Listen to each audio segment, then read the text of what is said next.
Pakiramdam mo ba maliit lang ang ginagawa mo ngayon?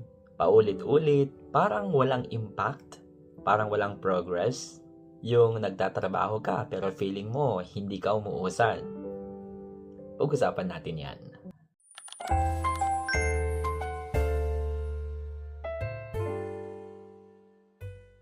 Hi guys! Today, let's talk about faithfulness in small things. Marami sa atin ang nasa ganitong season. Sa work, paulit-ulit lang ang tasks. Minsan boring, minsan parang walang direction. At minsan, mapapatanong ka, Lord, may patutunguhan ba to? Pero my dear friend, tingnan natin ang story ni Joseph sa Bible. Ang sabi sa Genesis chapter 39 verse 2, The Lord was with Joseph so that he prospered and he lived in the house of his Egyptian master. Dun sa kwento, hindi siya agad naging leader. Naging servant muna siya. Hindi actually ideal yung situation niya.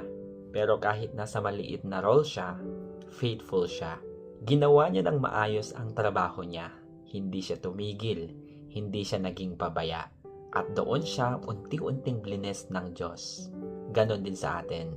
Minsan, akala natin maliit lang yung ginagawa natin. Pero sa mata ng Diyos, training ground iyon. God is actually building your character. God is preparing you for something bigger. Because faithfulness in small things leads to greater things.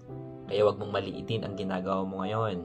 Kahit simple, kahit paulit-ulit, kahit parang walang nakakakita. Because God sees your faithfulness. At sa tamang panahon, siya ang mag-aangat sa'yo. Siya ang mag-promote sa'yo. So today, choose to be faithful where you are. So tandaan mo to. Be faithful where you are and God will take you where you need to be. Nakarelate ka ba sa ating topic ngayon? Share mo naman yung thoughts mo sa ating comment section. I would be glad to read them. God bless you, kapatid.